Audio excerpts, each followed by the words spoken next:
Olá a todos, sejam todos bem-vindos ao nosso canal.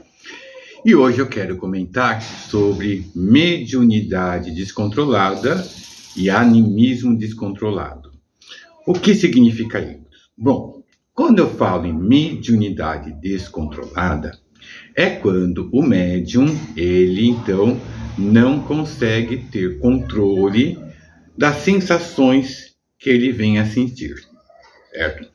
Isso pode decorrer entre vários fatores. Uma delas é quando a pessoa tem a mediunidade já aflorada, certo? Ela já tem uma sensibilidade muito grande, em que ela, por ter a sensibilidade, nós então estamos mergulhados aqui no mundo, na atmosfera, o que nós chamamos de psicosfera, certo? E essa pessoa então, ela começa a captar vários tipos de pensamentos e vibrações. Com o tempo, ela então começa a entrar em certos conflitos consigo própria. É quando surgem muitas vezes certas fobias, certos transtornos. Por quê? Porque é um ser humano normal. Mas tem já essa sensibilidade como se fosse uma antena captando pensamentos, sentimentos, sensações, e que ela não consegue se libertar disso.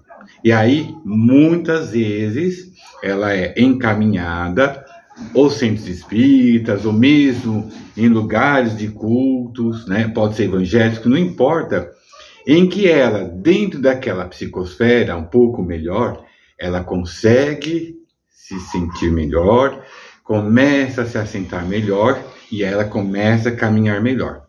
Certo? Então isso chama-se mediunidade descontrolada, porque a pessoa, ela por si só ainda não consegue desenvolver um tipo de padrão vibratório em que ela não se contamine. E muitas vezes isso decorre às vezes da falta do próprio conhecimento de si própria. Tá? É uma coisa que ela, por si só, ela precisa ter uma certa consciência de quem ela é e do que ela carrega. Quando é encaminhado para centros espíritas ou mesmo centros de umbanda, isso também, ao receber os primeiros tratamentos, aquilo se serena, certo? E ela começa a melhorar seu padrão vibratório e entrar numa sintonia melhor, tá? Nas escolas de educação mediúnica, nós aprendemos a saber lidar com isso. Certo? Por quê?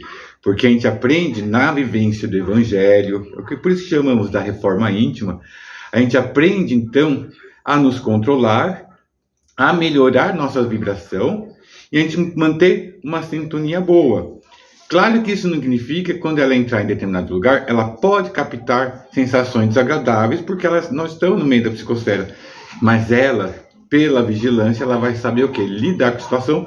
E com o tempo, isso acaba não sendo mais incômodo e ela, em muitos casos, acaba nem mais entrando nessa sintonia mais baixa também. Tá? Então, isso nós podemos chamar de mediunidade descontrolada. Tudo bem? Agora, quando nós falamos de animismo descontrolado, o animismo, o que é?